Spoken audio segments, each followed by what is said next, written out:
she'll be president until December when she'll go off and somebody else will. Did you hear the outcome on the bill? No. They couldn't forgive anything, but they said allow the church to make whatever payments they were comfortable with. Oh, okay. No, I didn't hear. They said if it takes a year, it takes a year. Yeah. Well, they'll probably just pay it. I'm So sure. Ruby called me and she said, well, that's great. She said, Yeah. do what you can, $25 a month. Yeah. All right, it's 7 o'clock. Todd, Mayor, can you hear us? Yes.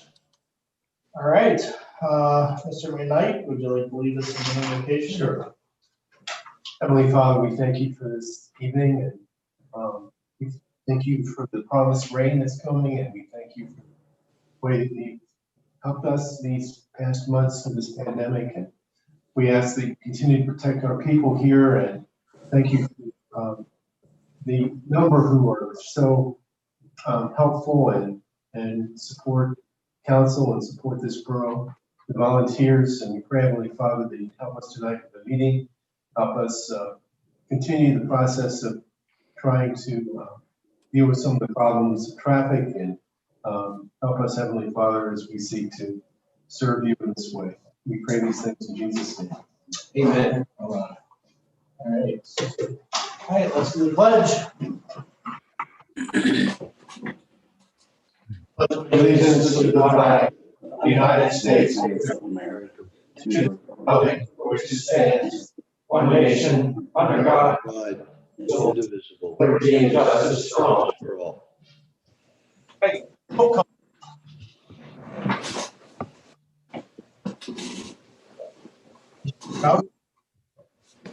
Mr. Darius, Mrs. Deal, Here. Mr. Erickson, Here. Mr. Sinkovitz, Here. Mr. Penner. Here. All right, consent agenda. Meeting minutes from April 27th are in your packet from the regular meeting and the May 4th work session. Any questions, corrections on those minutes? None. Okay, the approval of bills. My page here. All right, AB Martin Roofing and Supply LLC, $68.62. L&N Automotive, $708.34. Naco Incorporated, $246.80. Irwin and McKnight PC, $1,528.08. And Naco, $246.80. Sailors Market, $8.09. Brown and Brown of the Lehigh Valley, $2,188. Crime Intervention Alarm, $35. Edmill Fuels, $459.90. News Chronicle, $183.50. Boston Mutual, $413.61. Martin & Martin Incorporated, $55. PSATS, $40. Advanced Septic Services, $140, $735.75. L&N Automotive, $72. Raybold Services, $60. Sailors Market, $38.55. Co's Oil Service, $226.32. And PD Evidence LLC, $1,499. For a total from the general fund bills, $8,956.36. And there are no highway aid bills. Any questions about bills? Right. Treasurer's report, there are some change numbers. I'll try to identify where those are. These are all effective at the end of April, so April 30th. General fund checking, $65,862.36. Rental fund checking, $1,372.94. Street lighting account, $4,644.37. The fire tax, this number, the total number at the bottom has changed. It is $62,606.63. Expense account, general expense, $706.57. Newville area events, $5,235.11. Highway aid liquid fuels checking, $6,921.47. Payroll checking, $11,918.88. The pension fund for the police, This number is different, $373,813.28. Non-uniform pension, this number is different, $516,441.46. The Borough Joint Veteran Council account, for $946.63. Capital Improvement Funds, $1,467.61. Tax Anticipation Loan Fund, $990.12. Any questions on the treasurer's report? Okay, you have written reports from everybody in the packet. So police chief, fire chief, mayor, zoning and code enforcement officer, street superintendent, chief, plants operator, and field operations. Any questions about the written reports? All right, looking for a motion to approve the consent agenda. So moved. Been moved. Do we have a second? Second. Been moved and seconded. Any other discussion? All those in favor say aye. Aye. Opposed, say no. Any abstentions? Motion carries. All right, police chief report. Police chief report. Police report for the month of April 2021. 271 calls for service for the month. Traffic enforcement for the month, 114 citations for the month. I gave you a breakdown last month on commercial truck citations, and I think I added that again this month. Of those 114 citations, 61 of those were truck citations. Parking violations, 4. Traffic warnings, 20.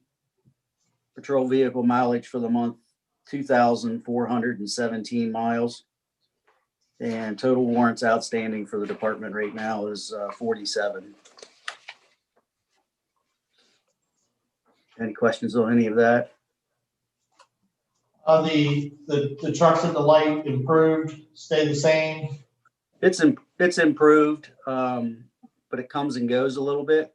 There for a couple of weeks, I thought we were ahead of it, and then all of a sudden they were back again, and it's definitely gotten better. Hopefully it keeps trending that way. Just to add to the trucks there turning into the red light, the CIA was out, crime intervention was out today and installed the 2 new license plate cameras at the red light today. So that'll help us there with any further issues, I hope. Okay, any other questions? Chief, are you still having trouble with trucks finding other ways through town that they shouldn't? We've had a few, that seems to have went down a little bit this month. We did have one, I think it was last week, towards the end of the week. We had one that had gotten lost from Ship Daddy that was trying to come into Ship Daddy, and that's the first time we've ran into that. They ended up getting down on Church Alley somehow, which isn't hardly fit for a regular passenger vehicle, let alone a tractor and trailer. And that caused us a mess for over an hour. He couldn't get out when he got down to Big Spring Avenue, and we ended up having to back him up the whole way up Church Alley and the whole way back up to Springfield and back out that way. But again, he said his GPS took him that way, but we did talk to Ship Daddy. They keep pretty close contact with their trucking firms, and they weren't expecting this truck. They have provided information on the correct route for all their normal trucks, but this one was out of the realm of ordinary. It just showed up. So that's how it kind of got lost. Hey, Chief. Yeah. Hey, I'd like to just thank you, compliment Alexis. She's doing a great job, I think, in the alleys and stuff. You see her out the time, and she's well noticed. I see a lot of changes going through these alleys at night and stuff. She's doing a good job. Thank you. I'll pass it on. Oh, she is. Hey, anything else, Chief? Just we're working on National Night Out. That's going extremely well. Donations went well. It looks like we're getting quite a bit of turnout from other law enforcement agencies that are going to be there. another emergency responder. So it should be a pretty good outing coming up in August. Hopefully the weather cooperates.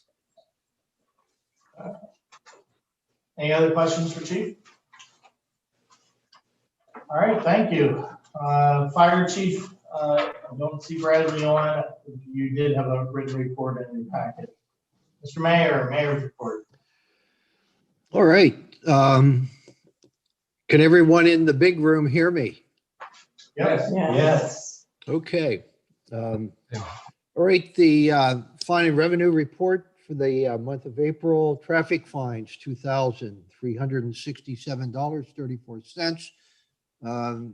That would be in line also with last month's, also in line with the chief's report on the number of traffic citations issued.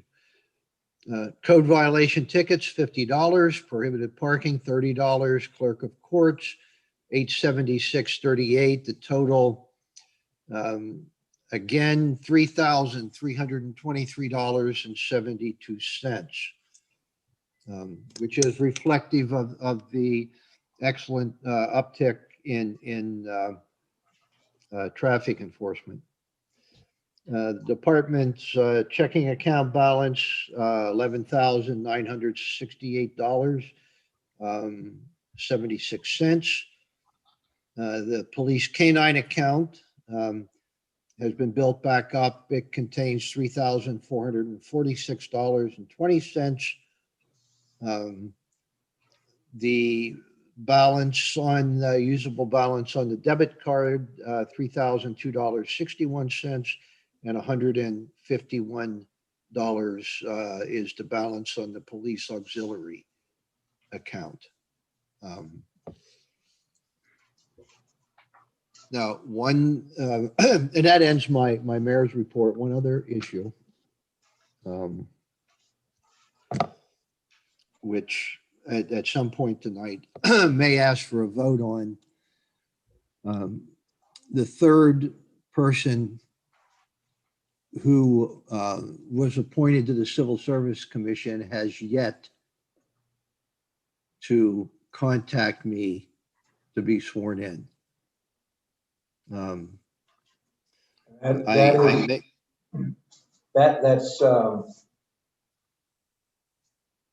can't think of her name now. Salisbury? Yes. Okay. I'd asked last month to let me know if she didn't contact you. My wife talks to her almost every day, so I'll push her to get in contact. Well, here's my issue, Mike. I think you had indicated to me probably 3 meetings ago you would have your wife do that. I think your wife did do that because the young lady then called the station. First question was she wanted to know why nobody from the borough had contacted her, when in fact our council president had contacted her more than once through email. I had sent her a very involved text message. We received no response to that. But after she called the station and was instructed to contact me, I waited probably another 2 to 2.5 weeks with no contact. After that, I had Alexis contact her again. She said that she was still interested, but had some personal things to take care of. And then she would contact me. That was almost 5 weeks ago. Okay. So I'm done waiting. We need to have a new list or our current list renewed, where we've been in violation of the contract now since the beginning of the year. For whatever reason, she has shown herself to be less than dependable. And if this is how much time it takes to get her to even contact us to be sworn in, who knows what it would be like actually trying to get her to attend a meeting. So I feel we've waited long enough. We need to withdraw that appointment and do, I have a lady on Parsonage Street, and I will give that information after the meeting to Mike, who has indicated she's interested. But, we need to get the list updated. We need to have a Civil Service Commission that's able to meet. And so far, this one issue has been the holdup for about 5 months now. All right, well, why don't we go ahead? Let's reach out to the person on Carson Street, and if, we can take action on that next week at our work session, and, we can do both of those things at one time is what I'm getting at. Correct. I had, just to let you know, I had email contact from the interested person on Parsonage Street, and I will forward her contact information to Mr. Crouch as the chairman of the administrative committee. Okay, sounds good. Thank you. Anything else for Mr. Mayor? Okay, thank you. Emergency management, I have nothing from them. Borough solicitors report. I believe, Mr. McCray, you're here for this part of the meeting as well. So Yes. why don't we let Mr. McKnight go over the changes and stuff for the proposed ordinance 2021-03, and then we can enter into discussion at that point. Okay? Go ahead. From the first version that you saw earlier in the month, Chief got in touch with me and said, we focused on trying to solve the problem at 233 and 641. But the criminal code, or the traffic code, says that you cannot, on a local level, cover the same territory as an illegal right-hand turn, for example, and increase the penalties for that sort of thing. So his concern was, and I agreed with him, that a clever lawyer on behalf of someone who wanted to fight a ticket or fight a violation would, on that basis, say that we had no reason to, or we couldn't increase the consequences of an illegal turn at that intersection. So my focus then was, plus we were getting information that tractor trailers are going off through town, trying to turn at the square or the fountain, in various other places where they shouldn't be, going up White Street. So focused my attention then on coming up with, since we're having an engineer look at our streets, our major streets, and give us an analysis of what restrictions or whether or not trucks of that size are appropriate, I thought it would suit our purposes to have, wherever the streets have been restricted by our traffic studies, that violations there should be hit with not only trying to get the attention of the drivers, the individual drivers, but also the trucking companies that they work for. So then the focus was on any violations of any of our restricted streets throughout the borough.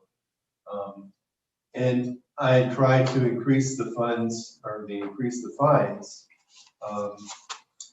in various stages to make subsequent violations more penal, even though we're doing this with civil fines. And then I got a fax from John McCray, who pointed out several things. One was that there was no solid definition of what we were referring to by large trucks. So I took a look at the proposed zoning ordinance is coming up, and I took the definition for commercial trucks out of that, out of the new zoning ordinance definitions. And I think whenever we try and enact new zoning, that we should be consistent with definitions, as consistent as we can be. So we define it basically by gross combinations, by gross weight, gross vehicle weight. So when we get the study, and Fred, what do you think we're going to see then? Possibly at the next council meeting in July. They were out performing the field investigations today. Okay. And we also pointed, Tom McRae pointed out that there are limits in the borough code for how much a civil fine can be. So we ratcheted down the violation to the maximum fine. And what I'm attempting to do with this is make not only the driver, but also the company he drives for responsible. Because what's happening, of course, is you heard the excuse of the driver working for Chip Daddy. You know, he blames his GPS. Well, we've got to get through to the companies, and maybe you can give me some insight into this. If the companies are responsible for any damage that's done, or they're also hit with a violation notice in addition to their driver's notice, we're just trying to get their attention. So they have an absolute rule: avoid Newville. Go around Newville, go through Newville, but you can't turn right and head towards the warehouses. If that simple message gets through, then the battle is won that way. But so that's what the current revisions that I've made do. John also has pointed out that he thinks that the advertisement could have been more explicit. To me, that's a moot point because the changes are significant enough that we have to re-advertise anyway. And I'll take a closer look at trying to be more detail oriented with the notice. With an ordinance this short, you're almost tempted to advertise the whole thing, but we'll see. So, John, have I stated correctly or? Yeah, you have. I refer to, in that fax to you, there are no such things as civil fines in the criminal code or in the borough code. There is either a civil penalty, which is at a maximum of $600, or a criminal fine, which is at a max of $1,000. The revised ordinance gives me some problems under paragraph 1, which defines a commercial motor vehicle, which we don't want to run on the streets of Newville. You look at sub C of section 1, and maybe we'll have to shut down Newville Elementary School because school buses are considered to be, under that definition, commercial motor vehicles. I think you got to have a waiver for school buses to be able to come through town. Well, And there has to be some way for even tractor trailers to come through town. And in other words, somebody coming from 81 who wants to go to Carlo on 641, that person could turn at the clinic, go Vine Street, cross Big Spring Avenue, go to, I guess it's Cemetery Road, take a right at Cemetery, and then come to 641 and make us turn that way. Actually, that seems to be the only safe way to allow someone coming from the south to continue on to the east on 641. I think that most of the other streets that could possibly be used are just not calibrated or not well suited for the running of large trucks. And I think there should be something in the ordinance about length. I know it's the GVR or GVW, gross vehicle weight, is mentioned, but it's length which is the problem at the stoplight. And there ought to be some reference to length in the ordinance so that it's definitely prohibited at that particular intersection. And that's covered under the state regulation, right? Because there are signs that say nothing longer than 25 feet, I believe. Yeah, just to be clear, paragraph 1 doesn't talk about the violation, paragraph 2 does. And this anticipates the engineering results, which are going to restrict certain streets from large vehicles. And those large vehicles could include, we'll have to see what their suggestion is, but it could include school buses or large 16 passenger vehicles or more. It could.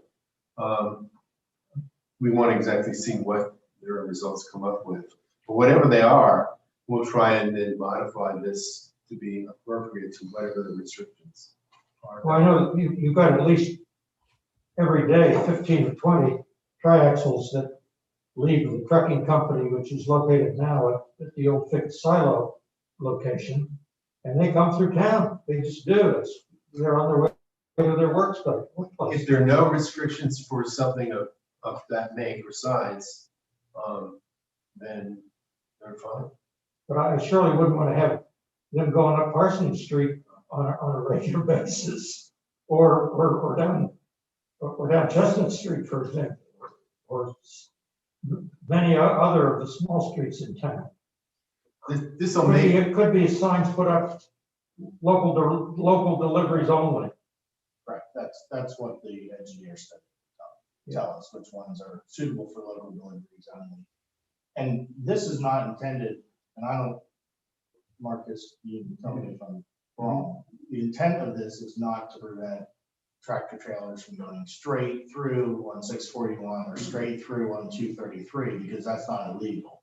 It's basically a civil penalty for those who continue to want to make a turn. And then, to me, the more important thing cause damage is that we get restitution whenever they cause damage, because pretty soon we're gonna need. So the fine is not simply for making the turn, is it? No. It's for accessing improperly road streets. Which we don't have yet. And then restitution for any damage, which if they hit the pole and cause damage there, or whatever, that would still be included, correct? And if they hit the fountain. Yeah. That's gonna be. And this doesn't prevent a commercial vehicle such as a school bus from making a right-hand turn from East Main Street. I'm sorry, a left-hand turn from East Main Street to South High Street, because that's a perfectly legal turn. It doesn't, I don't believe that it currently prevents a tractor trailer from making it that left-hand turn, right? I think every turn at the stoplight is illegal for 25, longer than 25 feet. So it's all Vehicles. vehicles, okay, or not all vehicles. Is a school bus longer than 25 feet? Oh, yeah. School buses, typical school, your standard school buses, I think 40 feet. Chief, the intent of this is to give your guys another arrow in their quiver so that they can make what you're doing more meaningful to the companies and to the drivers.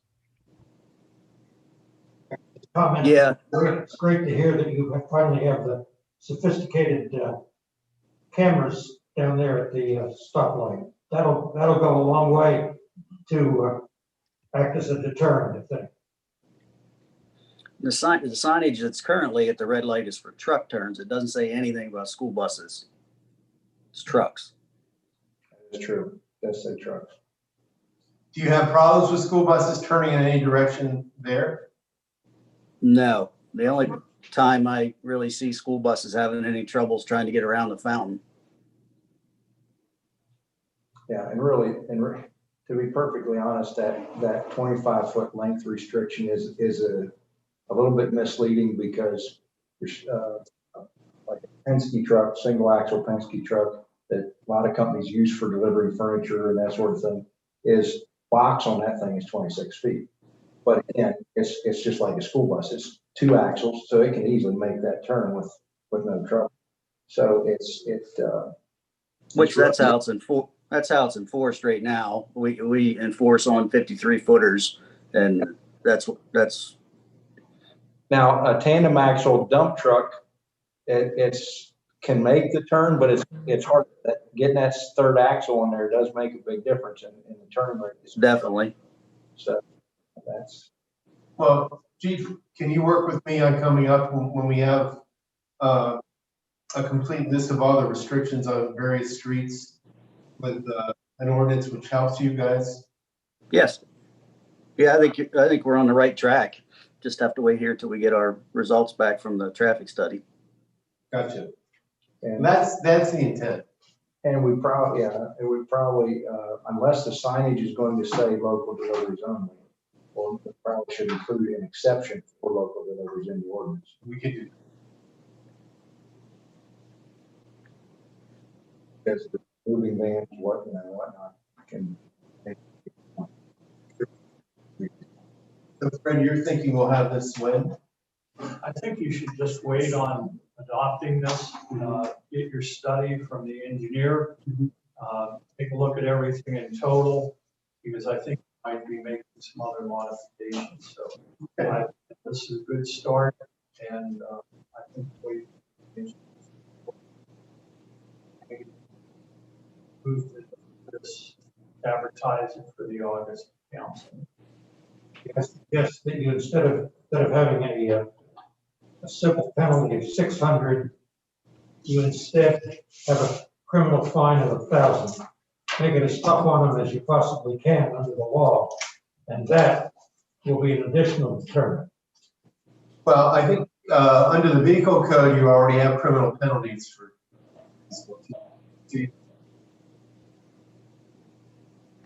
I'm having trouble with audio. I can't.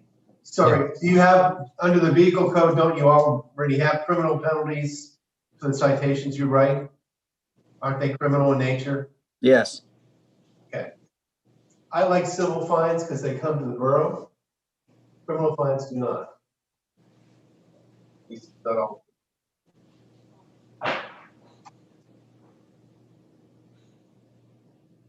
So that's why we go with civil fines. Chief, is there an issue with it being a civil penalty versus a criminal I don't fine? see one. Okay. Anything else on this? I have one question. I just want to verify that the fire department would still be exempt, kind of like we are now with making the turn there. Obviously for responses,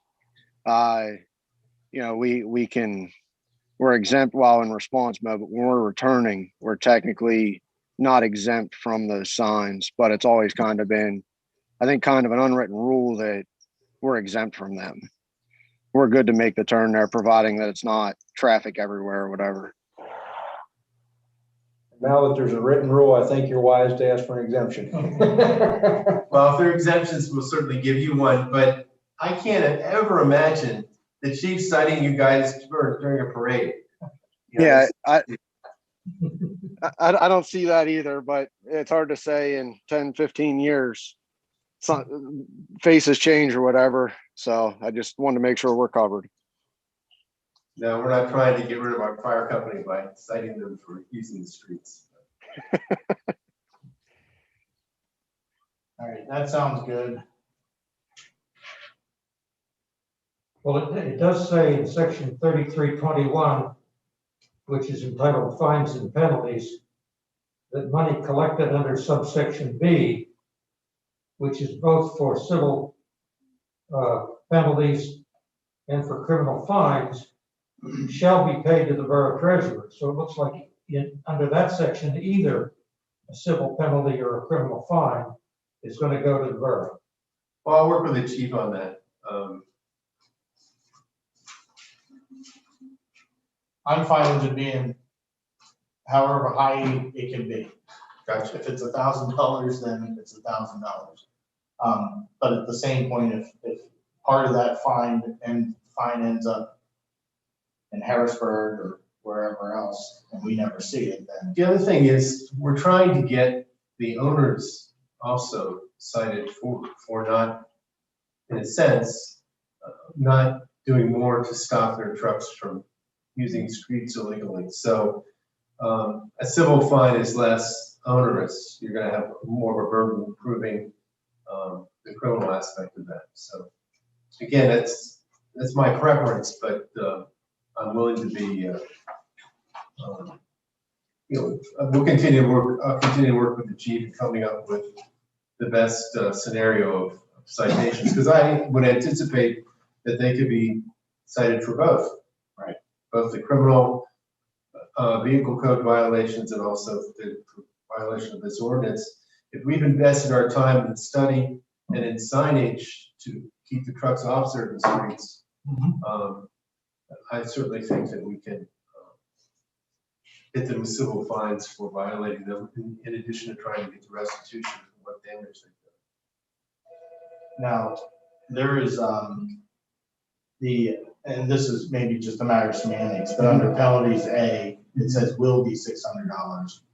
Under B, it says maximum of $600. So we'll find $600. Because of the nature of the danger to property and life, I'm not even interested. The magistrate can do whatever she wants, but I'm not interested in going light on the fine. Yeah. So, I mean, with all the publicity and everything else we're doing, and PennDOT says, yeah, that's a good idea. Let's hit them with additional fines. Okay. I just didn't want, But I'll be more consistent with the language. if it's $600, will be $600, that's fine. But the next one down says could be maximum of, where it says maximum of. Okay. What I'm really trying to do with the second one is make the owners also responsible. You know, Mark, so I don't know what some of the smaller carriers do, but I know I was some bigger carriers. Everybody contacted the safety department, and they really wanted to hit the drivers, the safety department. So it might be good if you can to somehow get the safety department, all right, Mike? I think major carriers on there really have a strong, especially today. I don't know if there's, what will also get the carrier's attention, and I don't know if, with what Carlisle has given you, Chief, to help you, some of the vehicle code things to use against the carriers, if any of those carry safety score point, and that'd be something to ask Carlisle. They may be, if they haven't already explained that to you, but the trucking companies now, and the drivers as well, have a safety score, CSA score, and that there are certain violations that it will affect that score. And once their scores get down to a certain point, they get flagged for DOT when they go through a weigh station, anything like that. So none of them want their scores to be dropping. So if we can start, if Carlisle can help you find some things that may impact the CSA scores, that will also get their attention a whole lot faster. I'll check into that. Okay, anything else on this issue? Now, I want to thank John publicly for having additional sets of eyes look at these things and do them. Anything else, Mr. Clerk? No, I thank you for your attention and Thank you. may I be excused. Sure. Have a nice I wouldn't know night. why you wouldn't want to stay. Yeah. All right, anything else, Mr. McKnight? No. Okay, anything else for Mr. McKnight? Borough Manager's report. Okay, real quick, Curb Tech has been in to check over the smart TV and the Zoom connection, and they are working on a new camera with microphones that should be installed on Friday. Comcast has replaced the office modem and increased to the maximum internet speed that they offer, and that work is done. Curb Tech has provided a proposal for IT services, which includes virus protection and firewall upgrades. Their cost for this, which will include the borough office and the police station, is $924 a year. The cost for a Barracuda router and firewall here at the borough office is $3,790, and we will be voting on these items tonight. Concession stand improvements at the park are complete. The stand is now ready for the summer program. DPW installed a new watering system and a new electric circuit for the security cameras. The NWSA staff is going to assist DPW in replumbing the fountain. This is long overdue. If you've taken a look at the fountain recently, you'll see some seepage on the sidewalls of the fountain. This is due to the fact that we have some cracking in the base of the fountain. I'm just going to be blunt. The fountain's 125 years old. It is not the town Christmas tree. It is a historic part of our borough. If we continue to ignore the welfare of the fountain, we're not going to have it. The fountain itself is not in good condition. We no longer strip it down to the bare metal because we're afraid really what we're going to find. What am I getting at here? We have a cover for the fountain, and it should be covered. It should be preserved in the winter time. Freezing and thawing is taking an effect on the bowls on the fountain, and it's taking an effect on the base of the fountain. The last guy that pointed the fountain for us was George Blessing, and he was very gifted. Ronnie Baker came along and tried to replicate George's work, and Ronnie, as good as Ron was, said, I can't do it. We are losing people who have the ability to maintain that fountain from a welding standpoint, Ray Barrett, and so forth. So I would encourage council to do what we can to preserve the fountain, cover it in the winter time. I know everyone likes to see it decorated, but if we want to enjoy it for its true purpose of a fountain, we have to protect it or we're going to lose it. It's as simple as that. That cover, does it cover the base as well? It goes over the sides, overlaps it, but it keeps the snow from gathering in the basin of the fountain. Who decided not to cover? Borough Council did many years ago, What was their reason? because no one else covers their fountains. Maybe nobody else cares about their fountain like we do. You know, we raised money, some citizens of town raised money for that cover. And we think that, you know, I'm the only one left. Those passed away. But it just, these are the problems. You can go up and look at the fountain and you'll see. Where is the cover stored? It's down at our public works. That's a shame. Or it should, you know, I haven't seen it in years. If a motion comes up later, November 1st through March 31st-ish? I would say the first week of December it should go on, December. stay on through the end of March. Even if it's bad in April, you know. Okay, but it would also help us in, you know, if we could clean it and get it all painted and everything in the fall, then in the summertime, when it's warm, we could open it up and put it right in the surface. That, you know, if we don't continue to protect it, we're going to end up losing. The DPW crew wishes to thank council for the new line painter, making a lot of good progress in painting the curbs and they're doing a very efficient job.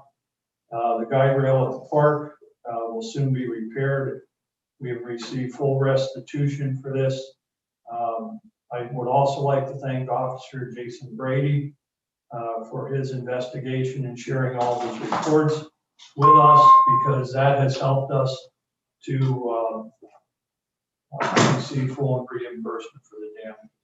The spring and summer newsletter is complete and will be mailed to all residents. It's over at Greenridge right now being folded. Hope to have it out next week. DPW has been issued 2 trash hauler permits for our dump trucks, which means we are now licensed and may legally transport municipal waste to the land. That's all I have. Any questions for Fred? Okay. Western Cog, Mr. Crouch. I was not able to attend the last meeting. So I will defer to Marcus on that report. I wasn't there either, but it was the shortest meeting on record, Okay. 20 minutes. So, So not a lot happened. We are at public safety. Mr. Darius. Have nothing new at this stage to present to you folks. Any questions for Mr. Darius?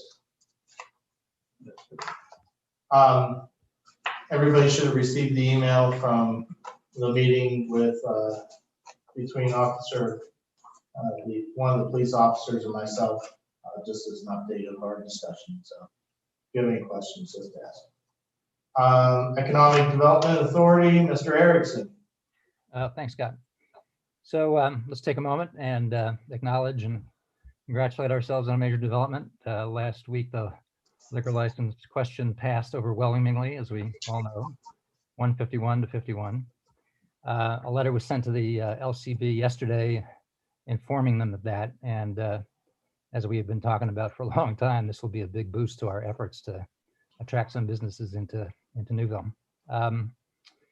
You have the agenda from the last EDA meeting in your documents. And I just want to, talk about a few highlights. Chris, project manager report, he talked with the board of directors and about where he will be focusing his energy, and they would like him to focus on identifying and working on property redevelopment for various purposes, some to turn into off-street parking and some for rehabilitation. But I think the EDA board would like to see him focus on that, both for the reason of getting some, maybe being able to develop some off-street parking by taking over some buildings that cannot be redeveloped.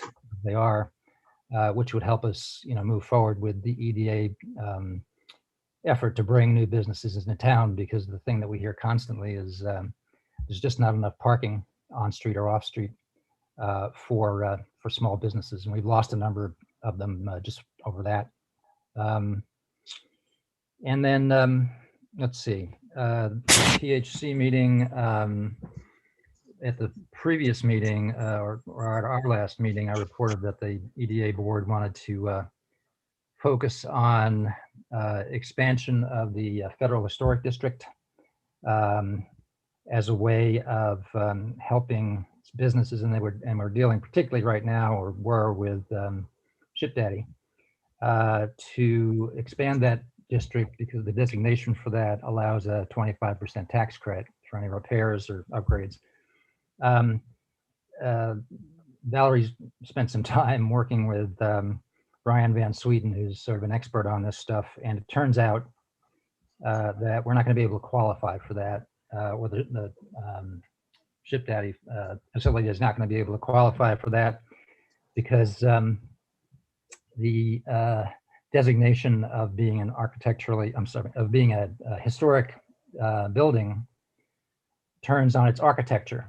And it turns out, I guess, the current factory was a replacement for the dress factory that burned down a long time ago. That may have had some architectural significance, but Brian Van Sweden does not think that this building architecturally significant. So I think we're going to let that one. That's kind of unfortunate because the EDA board wanted that to be one of their projects where they could make a quick contribution, but we can still move forward with the county facade program, and there is some possibility that we can use some of the ARA funding to aid new businesses. On the prospects update, Valerie reported that there were still ongoing discussions with 2 potential microbreweries, both of which are still active. I attended a meeting with one of them at the Ship Daddy offices. There was some interest there, but one of the things he raised, which I think was really important, was that for things like that to work here, they're going to have to know that they can not only have weekend traffic through their microbrewery, but also weekday traffic. And that's how they make their money. You know, they can't stand dark all week and just wait for a crowd to come in on the weekends. So there has to be a local base of some sort of employees or are going to use it. And we talked with Fred about that. Fred was on the meeting call, and we're going to try to put together some information that looks at the employment base here, particularly including the storage facilities, and try to get a sense of what kind of business might be possible, you know, during the day when shift goes off for lunch or a late afternoon shift, but to create some sense for potential potential investors here that there would be a steady flow of traffic from various looked at now. Let's see. Chris has also on the what else? Valerie has worked with the CADIC PR folks to arrange for a Pennsylvania Business Journal reporter to contact Andrea about a potential article on this. So that's being worked on now, and hopefully that would give us a positive article in the media. Ken Tucky would also be available for the interview for that as well, but it's a way to develop and some recognition for what's going on here. On the new business part of the meeting, there's discussion of the 2021 fundraising campaign. I had mentioned this before. With our 501c3 status, the board can now go forward to talk to primarily large businesses that have foundations that would make contributions to the operating expenses of the EDA. So the part of the meeting was a discussion of that, and assignments were taken by the EDA board members.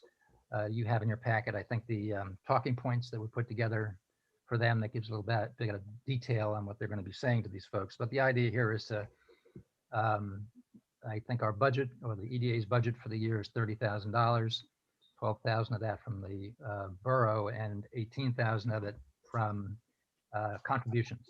So the target here is $18,000 for contributions for the rest of the year, and the board members seem to feel confident that was not going to be difficult to achieve.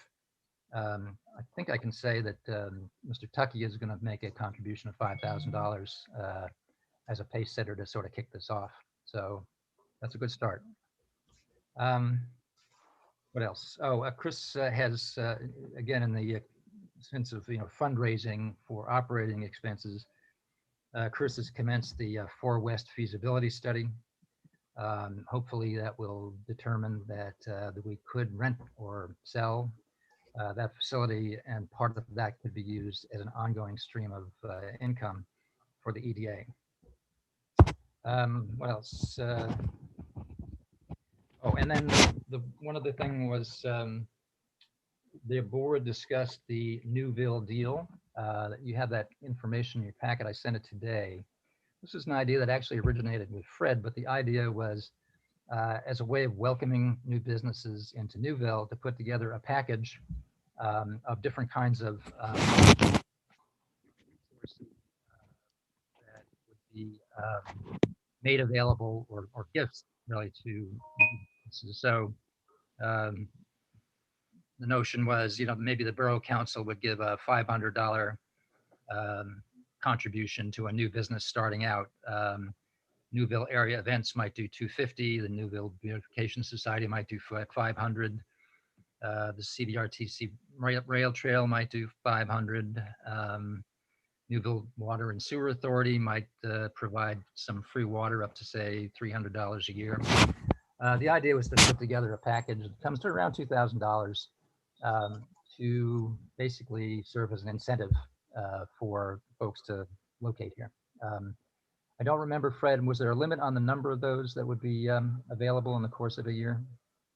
Yeah, actually, the way that we were going to fund that has changed in that we are going to now use $10,000 from the ARA grant and make 4 contributions or 4 mini grants of $2,500 each. So in doing it that way, if organizations, let's say the Beautification Society, wanted to provide a planter or some sort of a, flowering device, that would be a means of contribution from the Beautification Society. Maybe from CBRTC, it might be a bicycle rack. So it now shifts to more in-kind services from those organizations if we're going to use the ARA funding. And Mr. Crouch and I talked last night about the ARA money, and we had money budgeted for a dump truck, which we would rather see that money go for economic development. So I don't think there would be any problem coming up with $10,000 in a form of 4 mini grants of $2,500 each.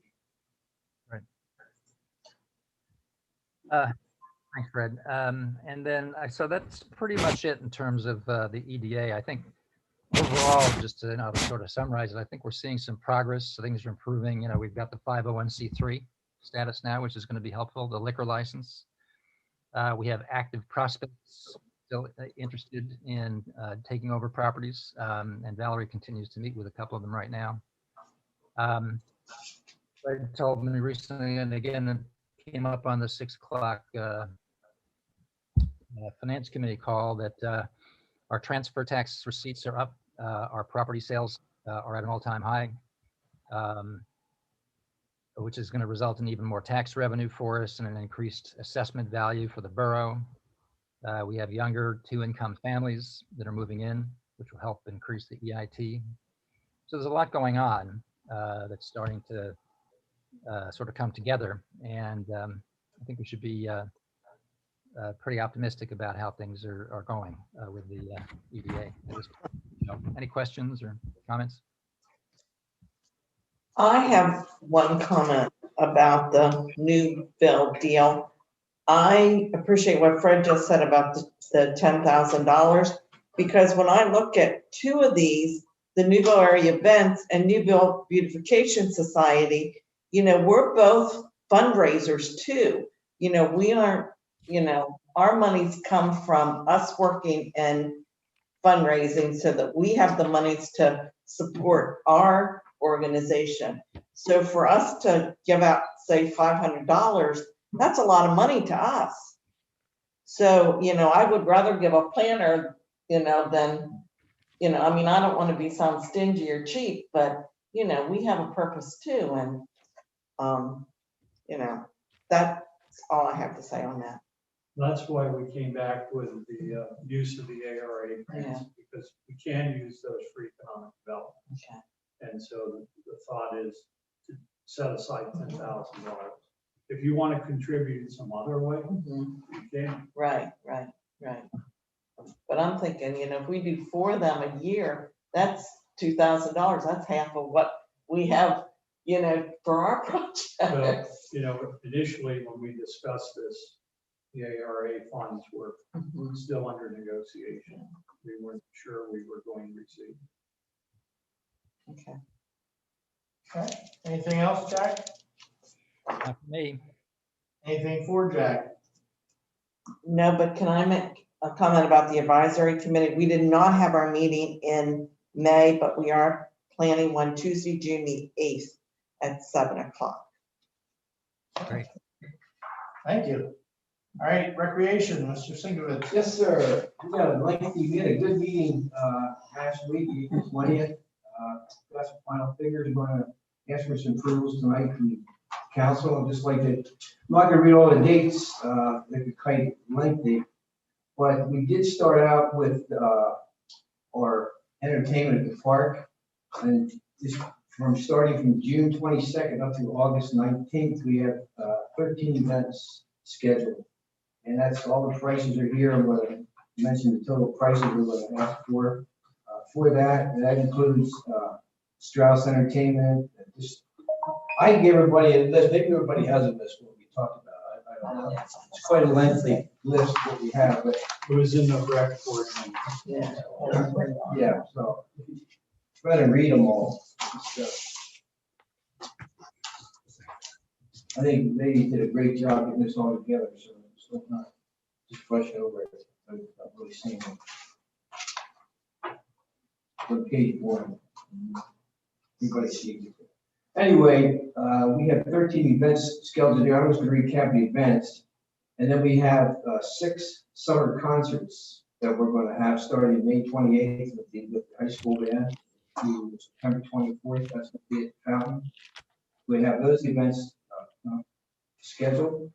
And then one other group of events, Pastor Baylor announced that Faith in front of the park will provide every Friday beginning June 18th from 10 a.m. to 12 noon with a free lunch to all children.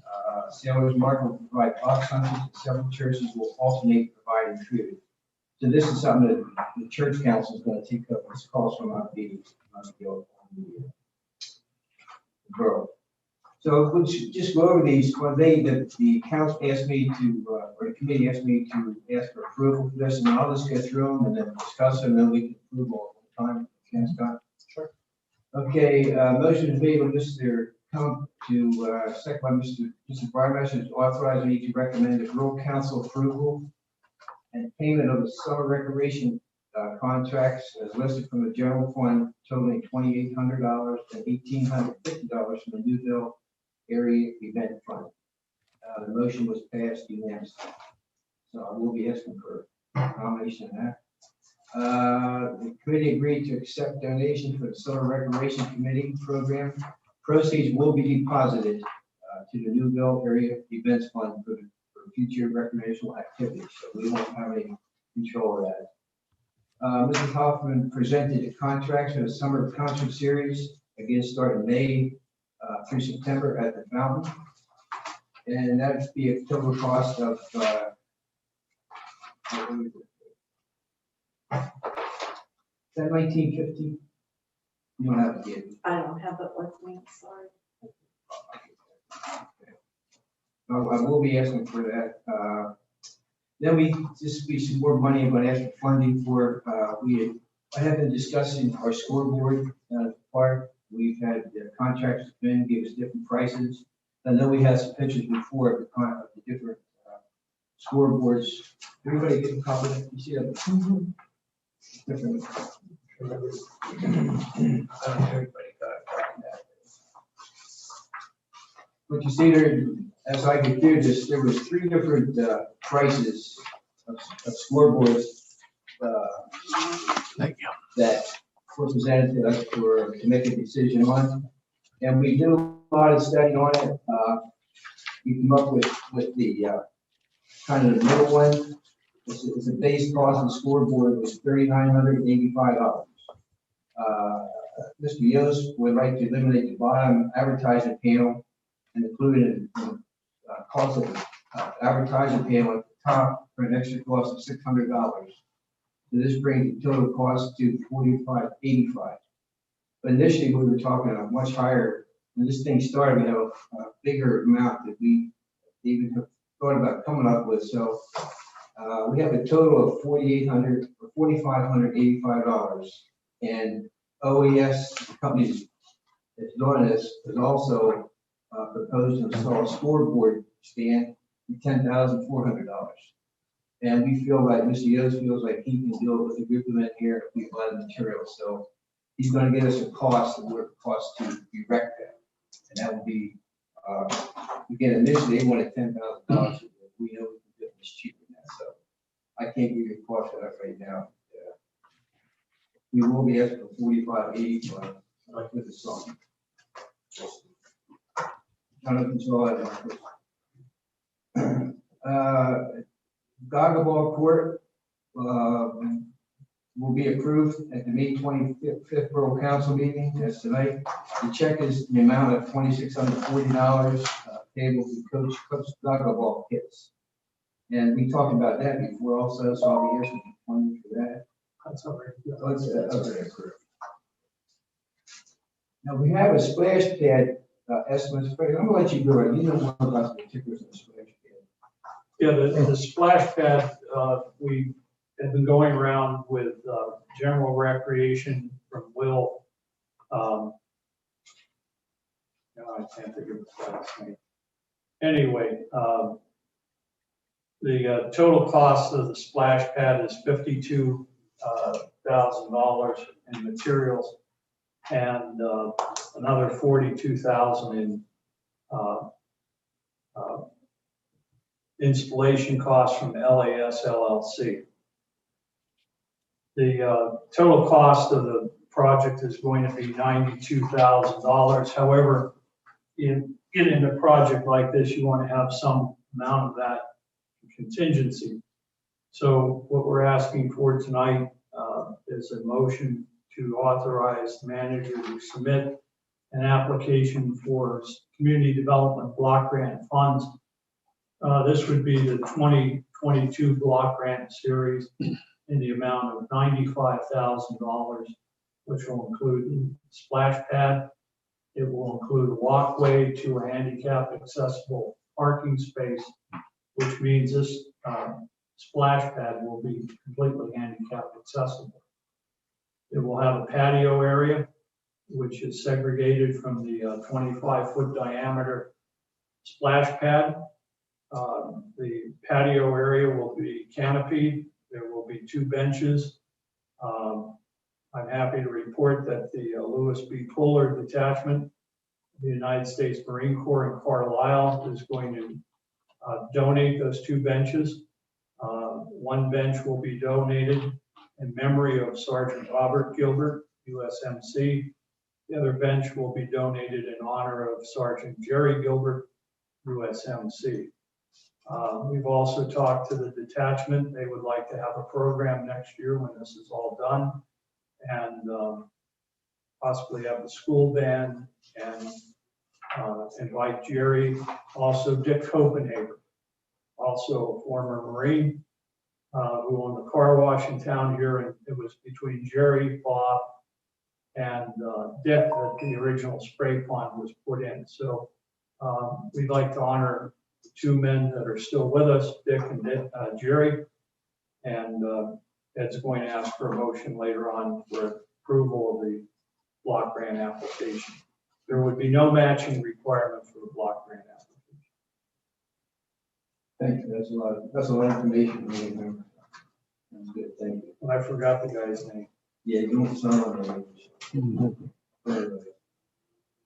So that would be scheduled for next spring, hopefully. We would apply for the funds in August, and if we're awarded, then we could do the project in the spring of next year. I think that's all the funding. Okay, so last month, we did approve 2375 for the summer activities down at the park. And we also approved $16.75 for the bands. So that's already done. We don't need to do that unless there's something new there that No. needs to be changed. Well, the band's amount is different with the donations to the band and chorus. Yeah, that's, May That's the 28th, only- high school. It's 300, so it would, So we'll just have to do that. We have $300 donation for that. Yeah, we had the cost, then you saw that the school's gonna come. Each group get $150. And then I'm trying to see, I know we talked about the scoreboard. Yes. So the scoreboard would be a motion, and the motion would be contingent upon the receipt of ARA funds. And that was, that amount, 4585. 4585. Yes. Yeah, and they also proposed the $10,400 erection and equipment, so we think we can really cut through. So, I'm not going to mention that right now.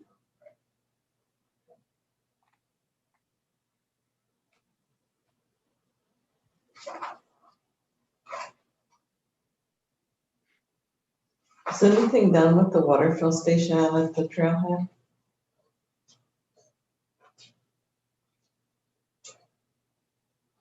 And then the block grant. Yeah, I got the block grant.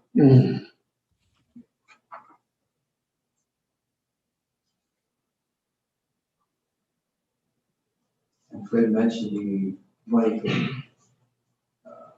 actually leaving the guardrail. Joey, you had a question about the water Right. station. Yeah. Yeah, I just haven't had time to get up to Hoover's. Oh, that's okay. I was Yeah. just curious, because I know that was discussed last month too, so that's fine. And we have enough profits from the vending machines to cover that. You said that the revenues from the soda is up this year. You got some good. yeah, the last one they brought, the park one, which is usually the little one, had like 80 some dollars in it versus Softball stuff. 50. Yeah, it was because of softball. There was a tournament or something going on. And the park was like 51, which was lower than usual, but I will get up and talk to them and get an estimate for the next meeting. That's fine. I was just curious. Yeah, Jody, that cost is $19.50. It's on the next page. that's what I came up with. Yeah, It's so- 1950. I wrote, jotted So- down. So that would be the cost of the Fridays of 13 minutes. Starting June 22nd.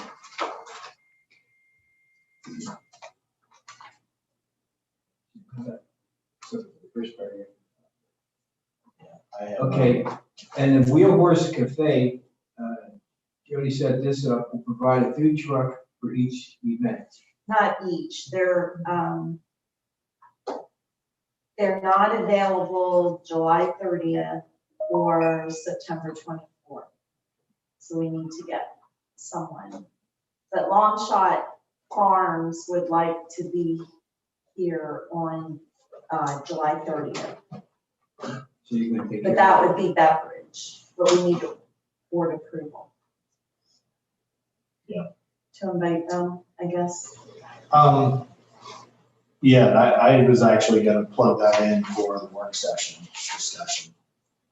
Because we have to have a conversation about, obviously, there's no open containers allowed in town. So there has to be a discussion about how, if you have the music festival there, if they come in, they can come in, but it's no point if people can't sit down and drink a wine session.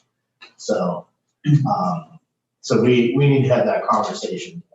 And I did talk to Officer Gutschall briefly about it the other day. But and I know Fred has some ordinances and stuff that. I can have a draft ready for you for work session. Okay. I mean, is that something that can be moved on that quickly? Look, if we can't do it, Marcus, can the council could we take a motion of council to request the police not to do enforcement of the ordinance, the open container ordinance on July 30th, only during the time of the concert? Yeah, we can pass a resolution for that. Yes, we could. But we can also have an ordinance ready. How about if we do both, then we're covered. Sure. So we can handle that at the next work session, because it also gets into the question, we don't have to cross this bridge now, but it will come up. Microbrew moves in, they're gonna have outdoor patios. You know, at what level is that open container? It's on private property. So, but you know, if you go through Carlisle, they've got, out on the sidewalks, they've got tables that they're serving at. And I know Carlisle switched their open container to permit for that. Most of it really was a result of the pandemic and getting people outside. So. Well, I have a question now. How does it look if Borough Council asks the police department to overlook, Not to enforce the law. not to enforce the law? I mean, Yeah, and at the same time, I don't think you want to revoke it Yeah. altogether, because then that Is it The answer possible? to that is that we shouldn't do that. Right. But given the extenuating circumstances of this concert coming up on the 30th, the question is, can we amend our open container ordinance in time to do that? So what we're actually doing is simply saying for this event, we're asking. and that there are places that's what. okay, I just, No, I hear you. I hear you. Hey, don't enforce. yeah. You know, Carlisle Borough had the same thing during the pandemic, and they took action. I don't know whether it was resolution or whatever, but they took action to suspend the enforcement because people were coming out onto the streets and in some alleys that they even blocked. And I don't mean to be the devil's advocate here, but say, okay, I'm gonna be, what if Newville Library, you know, when they have their fall festival, what if they say, well, Shop Farms wants to come in, you know, are you going to, you know, overlook? Well, the answer to that is hopefully by that time, we would have an ordinance in place that would give the power, you know, for you to grant discretionary. Okay, you know, I don't mean to. We want to do it the right way. Right. But none of us are in favor of doing it Mhm. by motion. Right, But let's face it, they want to be here the night that Shane Coates band is playing because it's a crowd. right, They don't want to be here on any of the other nights because it's questionable about the crowd. So that's why Long Shot wants to be here on the 30th. Otherwise, I would say, hey, let's just pass the ordinance and do it the right way. I agree with you 100%. We shouldn't be telling them. But And I didn't totally look at the chamber one, but you know, there probably are some levels of, you know, it has to be served by a RAM certified, you know, organization or whatever. So just, I can't come down and just start serving people wine. right. And I'm just brought it up. Well, I'm with you. If we're to open up a can of worms, I know I'm not good at really open a can of worms here. I think so Everybody's too, gonna start wanting something, we're gonna get granted that, yeah, well, they did it, we can do it. So we're opening it up. And that's where and Marcus, you probably know this answer better. So is there anything that will need to be done in regards to a private business? You know, like a microbrewery, having a patio that's, you know. The patio areas have to be approved by the LCB. That's Okay. part of their application. And all we're doing is we're saying, look, we consider this an okay use of alcohol within respect their license. So that's all we're doing. What we don't want somebody doing is going into the microbrewery, walking out with a bottle of beer and drinking it on their travel home. But if they want sidewalk tables, you're saying that's not gonna be, well, that could possibly be approved by the PLC. Yeah, the PLC has to approve all seating for alcohol. Okay. And so many businesses, especially during the pandemic, got permission, and the borough, Carlisle just said, hey, we're okay. The borough, Harrisburg City did the same thing with their restaurants. In fact, they shut down the streets, so we back there. They do that. And it really helped save some of the businesses. But no, we have to be careful about events, and events, this is only going to go as well as the event goes well. And if we have situations, now you talked to the chief, you've have you weighed in on the thoughts of, is he still with us? Yes. Yeah. Chief, have you, now that liquor is possible in the borough, there are going to be events which occur, and you'll let us know if you think there are problems that need to be addressed by council in some of these uses. Yeah, I mean, we're headed into uncharted waters. I mean, we don't really know what's gonna happen or how many people are gonna show up or that sort of thing. As far as the borough goes before, we haven't had much problem with anything like that. But I'm not concerned until we have some more information. I mean, we've talked before about doing exemptions for block parties and things like that. I personally wouldn't have any issues with that, having exemptions per event.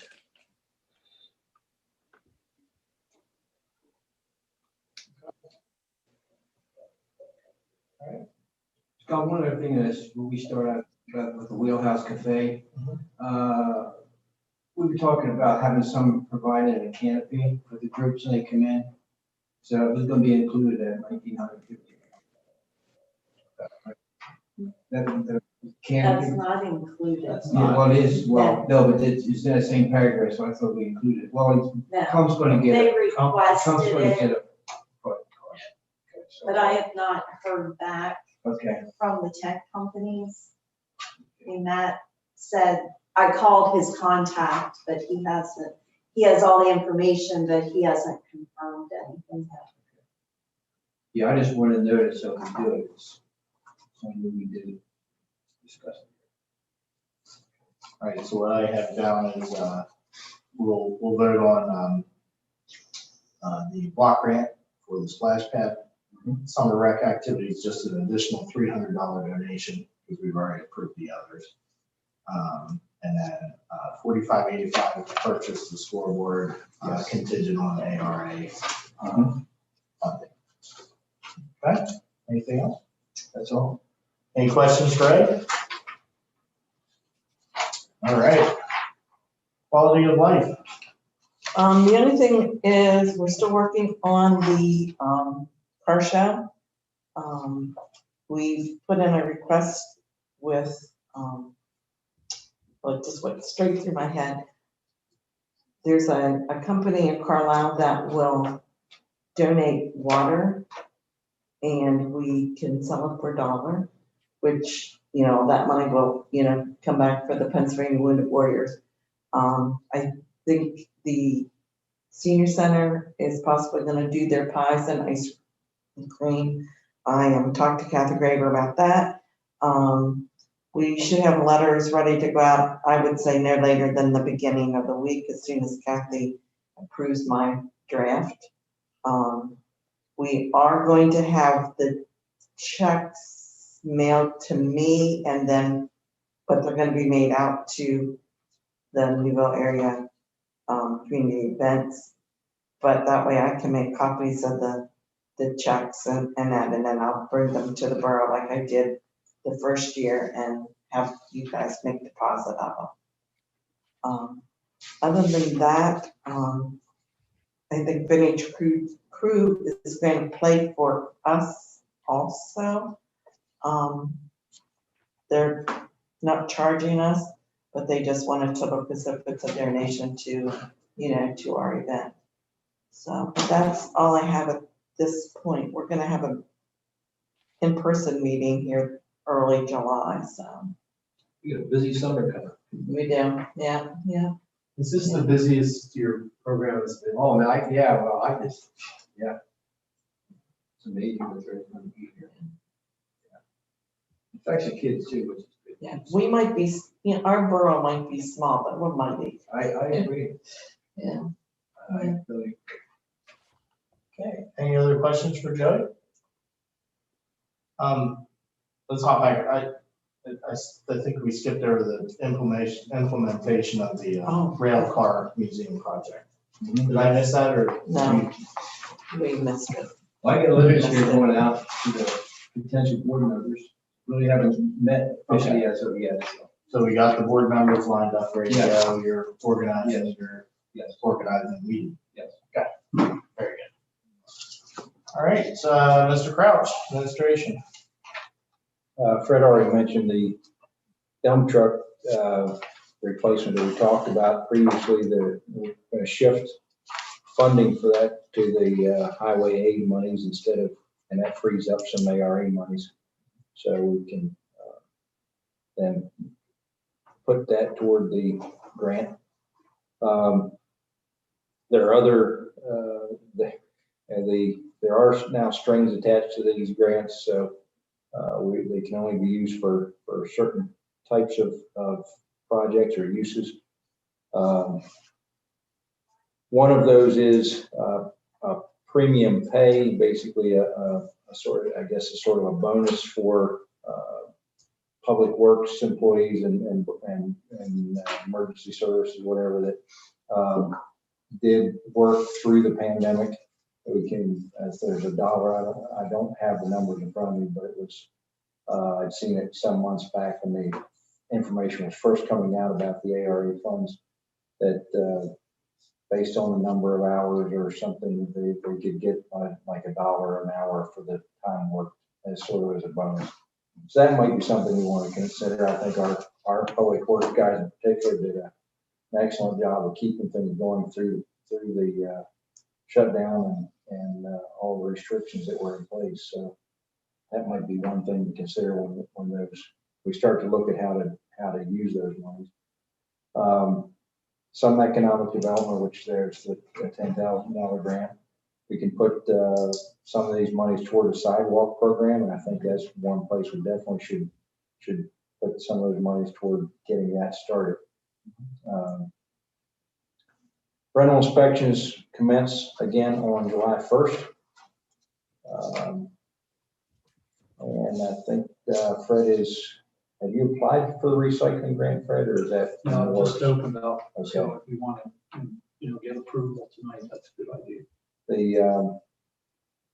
We have the opportunity to apply for a grant from the recycling, Act 902 recycling funds to acquire a new leaf truck and a new chipper. So it'd be a 10% match. We already had budgeted $10,000 for a new chassis, and we could apply that to match for the new truck. And Fred has a proposal for a new truck that's it's self-contained. One operator cannot sit in the cab, operate the truck and the chute, and somebody else just rake the leaves to make sure they get picked up. It's a very, very nifty machine and would reduce the manpower required to do the job. What was that act number again? Act 902. And our current truck is 25 years old. Yeah. I think we got Fred laughed last night when we were talking about it. He said, we can always send a photo along of our old machine if they had any questions about whether we really needed the funds. But, so, make a motion, we authorize, borough manager to apply for those grant funds. You doing that motion right now? We can. But I just wrote it down, but we can do it now. So it sounded like you moved it. Do we have a second? Second. Been seconded. Any other discussion? All those in favor say aye. Aye. Opposed, say no. Any abstentions? Motion carries. All right. Mike, are they new equipment, used or? Yeah, New? new equipment. Good. So it would, it would be a major upgrade. But the cost of trying to repair and continue on with what we have is also getting quite costly. So especially if we can get grant funds to pay for it. Our guys great wouldn't know time. how to act on something new. That's short, clean those leaves up. Yeah. Poor guy doing it. Yeah. Okay. Anything else, Mike? Healthcare policies renew on June 1st. So that's something we need to, I guess, deal with within the next, probably the work session. Look at that. I don't know, Fred, we don't have the new options as far as what have we got those now? We just Okay. received them and they'll go out to you this week before the June 1st work session. Okay. It's the same format that we get every year from Benefit Connect. And when does it run out? June? July 1st. Oh, July 1st. Okay. June 1st is on. Yeah, I'm sorry. Got those. I thought you said June, but Yeah, I did. Yeah. I read the wrong date for when That's it moves. Borough Council is invited to have a joint meeting with the Newville Water Sewer Authority. They gave two possibilities. One was June 21st at 7 p.m. or on July 19th at 10 a.m. And I think for probably most of our council, the evening meeting would be much more suitable. But What's that date like for evening? June 21st. Mike, I couldn't hear who you were proposing the meeting with. Newville Water Sewer Authority. Oh, We're invited to a joint meeting with them. And okay. they gave two dates as possibilities, but I believe the June 21st is the only one that really is workable for members of council. So that'd be June 21st at 7 p.m. Is it 7 or 6? Well, we could do either. I mean, if you want to do it at 6 and have an hour and then leave and they could go on to their session. I know the board members would come in at 6. Okay. We've done that in the past. Is that right? That's What is fine. it? 6 p.m. Let's get a motion for that. Does that have to be advertised? So moved. So it's been moved to have a joint meeting with Newville Water Sewer Authority on June 21st at 6 p.m. at the water plant office. Do we have a second? Second. Second, third, and fourth. All right. Any other discussion? All those in favor say aye. Opposed, say no. Any abstentions? Motion carries. All right, and you will relay that to the. Yes, and I'll get an advertisement out. In general, some of the things we want to talk about are obviously the municipal building project. Anything else, I know the authority is going to want to talk to you about their plans to develop a secondary water source. And I think we both, the authority and the borough, have a mutual agreement that when the design capacity on the Centerville Road line is exhausted, which is 26,000 gallons a day, no further capacity will be granted. You think else?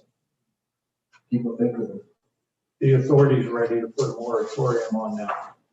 So if you guys sit down, there was a design capacity, and let's face it, all we're doing is suffering with the truck traffic and headache.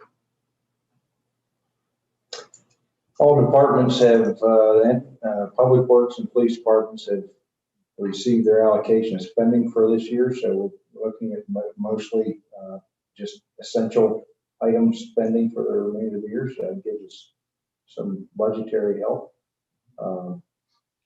And then we have, on your agenda, we have a list of general fund contributions that are proposed. And I'll make a motion that the council approve those donations as listed. So you have a motion to approve those as listed. Do we have a second? Second. Been seconded. Any other discussion? Fred, are funds available to pay them? We will probably issue a few and then, they won't be all at one time. But as funds are available. Okay. Any other discussion, questions? All those in favor say aye. Aye. Opposed, say no. Any abstentions? Motion carries. And that's all I have. Any questions for Mike? All right. Comments? Joey, I might ask you to read. Me? Oh, there's nothing. Bless you. All right, so you do not need to read. Thank you. There's nothing in the box. All right, there's no public comment. I'm trying to see which one I'll need to hit here. I gotta get up. It's too far away. They're 3 years old. No, they're a year old. These on the shelf. There we go. All right, now we're good.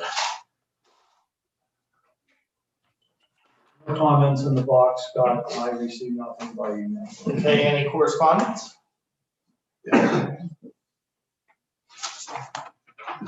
The Department of Transportation has notified the borough that $34,281.28 was released for the Act 44 Highway 8 allocation, and that was received by the borough on May 17th and deposited into the Highway 8 account.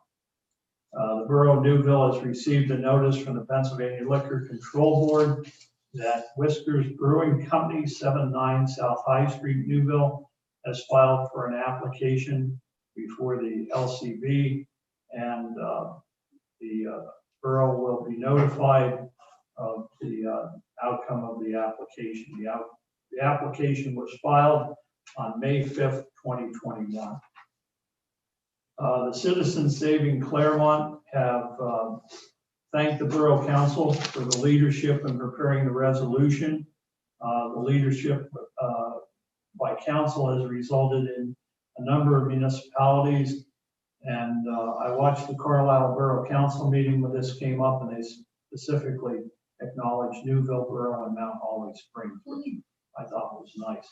So the latest on this from the committee is that a number of physicians, I believe a total of 40 Cumberland County physicians, have signed a letter to the county commissioners asking the commissioners to halt the process and do more due diligence. And I would like to acknowledge that on that list, our own Dr. Joe Pyens in the Graham Medical Center is listed. The Newville Kiwanis, or the Big Spring Kiwanis Club, has sent a letter thanking the employees, Dave Panchu and Rob Mellinger, for their cooperation with various projects, and also Jody Hoffman for helping promote the work of the Kiwanis Club, and that was signed by Bob Kans, president of the club.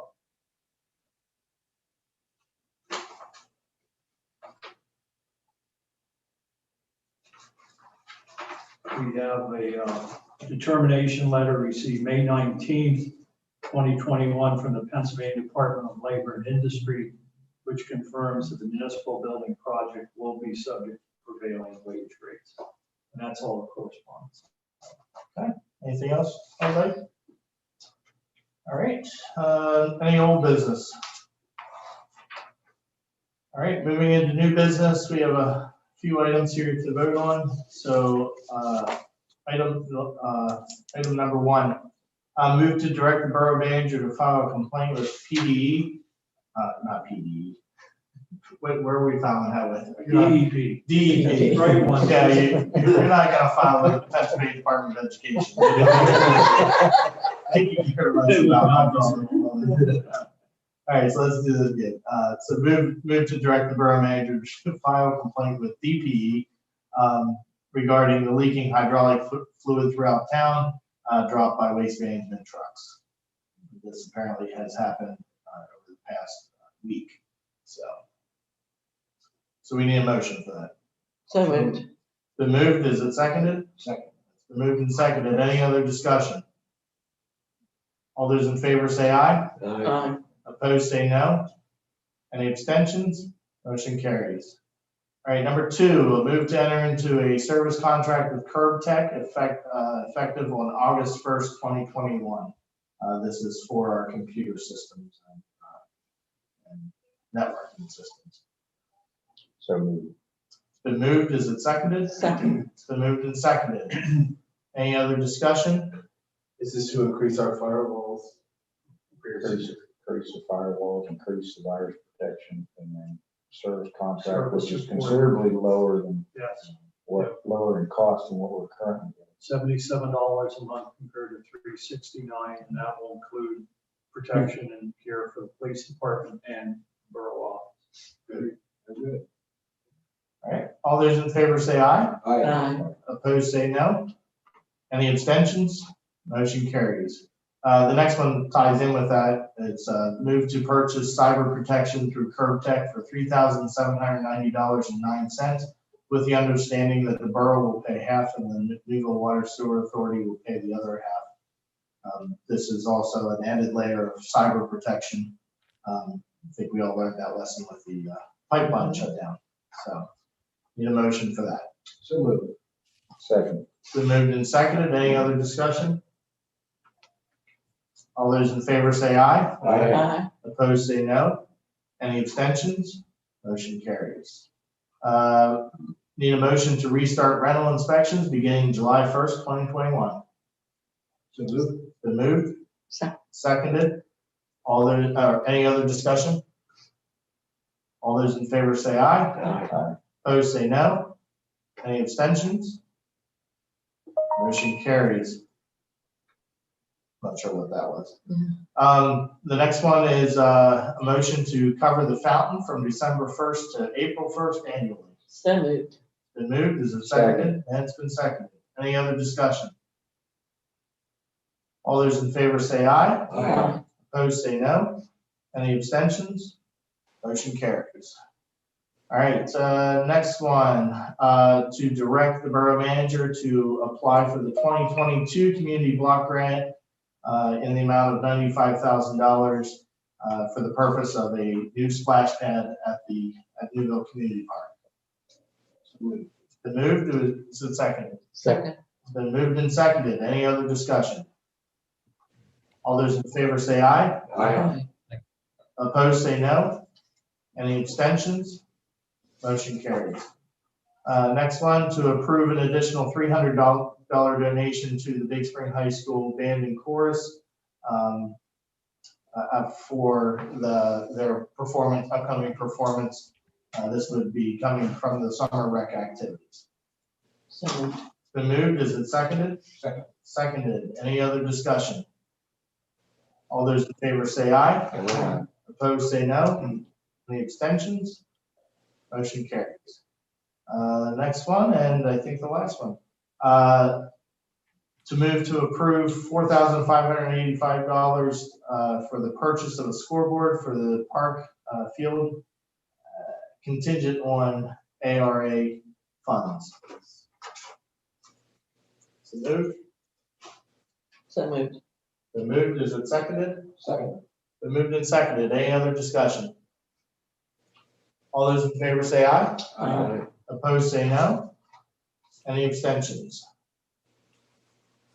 Okay, that's all for new business, unless somebody else has something. I have one other thing I missed. Okay, go ahead. We're kind of on a standing, no overtime rule at the department right now that we keep down to a minimum, besides, occasional court hearings and things like that. With these music nights that we're having at the fountain, kind of like to have some sort of permission that if need be, depending on how these things go, that I'm able to bring in a second officer for those nights so I can have somebody there in the crowd the whole time, plus have somebody that can handle the calls around the borough. I don't think it's necessary for the first one here that's coming up shortly, but depending on how these go the rest of the summer, that might be something that we really need to look at. I think it's a wise thing to do regardless of when the timing is, because without your presence, both in the borough at large and at the concert, I'm just afraid that people would take notice of that who have bad intentions. I hate to be reactive to it. I'd rather be proactive. That's good public relations opportunity too. Yes. Locke's invited. Yes, it's a good night to have Locke out and about, correct. So you need a motion on that? So make a motion that we authorize the police department to utilize a second officer for event that are happening, especially in the center of town. Okay. So moved. The move seconded. Okay. Any other discussion? All those in favor say aye. Aye. Opposed say no. Any abstentions? Motion carries. Anything I do else? have one more thing that I forgot about. Come on, Todd. I don't have a whole lot of information on this. I'm trying to get something scheduled here with Rick Griffey, but he mentioned to me last week that there's a state tournament for the Little League coming to town again. I don't think we're going to have Redland involved in it this time, and we'll be swamped like we were the last time, but we're going to sit down and talk about the dates. I have no idea when they're at, when it is at this point, and come up with a plan for that, but that's something coming sometime this summer. Okay. So that is this year then? That is this year. All right, that'll probably be late July. Yeah. Yeah, late July, beginning of August, probably. All right, well, that's good. Yeah. Good for Newville. Good for Newville. All right. That's everything I forgot. That's okay, Todd. Anything else from anybody? I have a question about the new trash people. Is there a letter going out or anything like that? I would like to send a letter. We have a flyer from the company Okay. that explains their collection methods and also their recycling program. I would just like to send something out telling people what the plan is for trash toter collections. We're waiting to hear something. We just confirmed all of our information yesterday with the township. And I did have one resident tell me that she received a flyer in the mail from the township. Okay. So has anyone else here No, received? that's why I haven't. asked. No, So I somehow, don't- friends of ours who are Southampton residents said they received something like that. But That might be, this woman maybe got it from a friend. Yeah. But Becky has come in and she's worked on a database of all of our borough trash customers. So our goal is to have a letter sent out from the borough with the calendar, with the new regulations, just giving them general guidelines that, I think that would be very nice because we've had such trouble with our current one that, it would be nice to send something out about the new one because, people are really getting disgusted and. And it's just not Newville. No. I mean, it's everywhere. Yeah, well, I know it is, Yeah. but, let's be, Oh, no, let's step up and. well, here in the office, we call Thursdays Adventure Thursday. You don't know whether garbage will be picked up or, now they're hitting us with hydraulic fluid. Yeah. And I want to point out, this is the first time that we've had the contract provider change. Right. And if you think we have problems, places like Dickinson Township and the borough, Newville or borough of Carlisle, and especially in South Milton Township, still have the old provider who is robbing Peter to pay Paul Right. because the number of employees they've lost.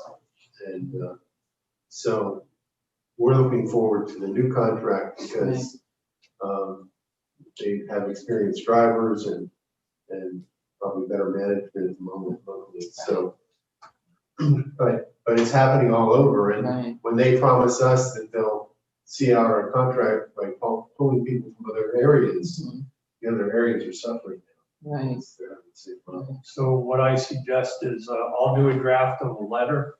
I'll include the flyers that we will be sending, and I'll send it to all the members of council, Mr. McKnight, the mayor.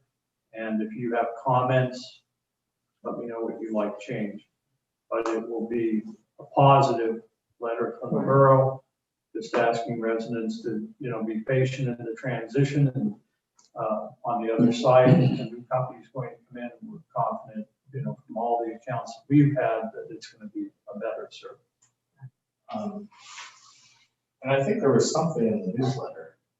Yeah, I think there was something in covered. the, it's not gonna be as detailed as what. Right. But I just think it would be nice just to. Sure. Now, when I suggested this to the township, I don't know that there are any other municipalities that are going to do it, because what I got back from the township was they thought it was a good idea that we were doing it. So I don't know if any others. South Newton's done a lot, and I think Penn has done. And it's in their newsletter, there's a whole section and pricing and everything. So we're going to direct mail. We're going to spend some money and direct mail to every customer. We've got a database of every person who's a customer. One question that I was asked, and I told them they're gonna have to check with the office. But they currently have 2 recycling toters because they recycle far more than they use the trash. Will they still be able to have a second recycling toter? In that case, what we're hearing now from the township is, yes, but you're going to have to pay for it. You'll have to fill out a new form and you will be charged. And there's going to be some people like this that maybe got an extra bin or were given a recycling bin and that's all they did was recycle. Now they're going to have to pay for that service. And Chief, since we're still on the subject of trash, when they come through town on Thursday or Monday or whatever day of the week it is, and they throw the dumps or the toters in the middle of the street, not that I want our officers tailing them, and they shouldn't have to babysit them, but at the same time, I don't feel like they should be throwing toters in the middle of the street and you can't park. If you come up Main Street or whatever, and you can't park on a third of the parking spaces because the toters are thrown there. I think maybe a fine or 2, if needed, might get their attention. Or even just a warning, but it's been pretty bad, and over the past month or 2, especially. But I don't know if that's something that the guys can keep an eye on. Yep, we'll take a look. All right, thank you. Anything else? Just real quick, I apologize. I was late getting on. Sorry, Brad, I didn't realize you were still there. Yep. We ran 36 incidents in the borough last month, 10 fire and 26 EMS calls. Majority of them were medical assist on the fire side.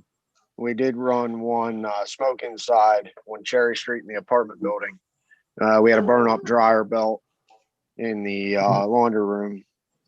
Outside of that, here at the beginning of June, we're going to be doing a water supply class. It won't really affect the borough, but you might see some some movement in and around the borough.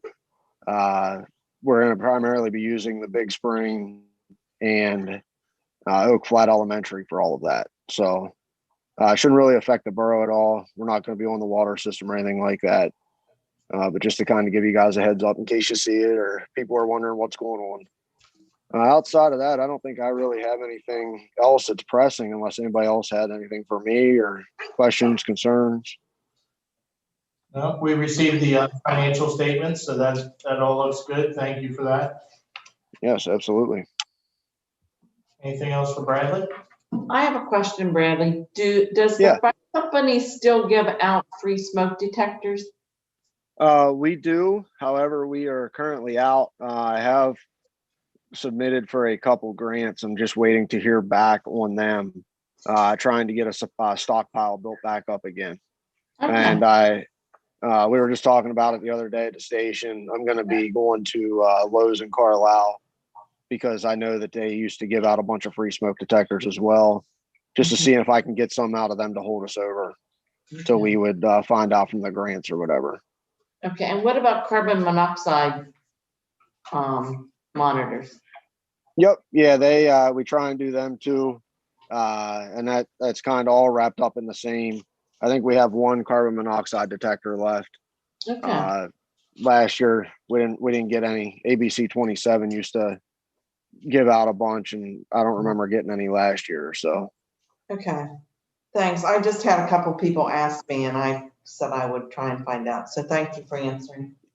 Yep. And as soon as we get some stock or whatever, I'll definitely, either let you guys know at the council meeting if it's close, or I'll just shoot Fred an email. That way he can let you guys know. And then anybody that would have any or need for one or whatever could definitely get a hold of us. All right. Thank you.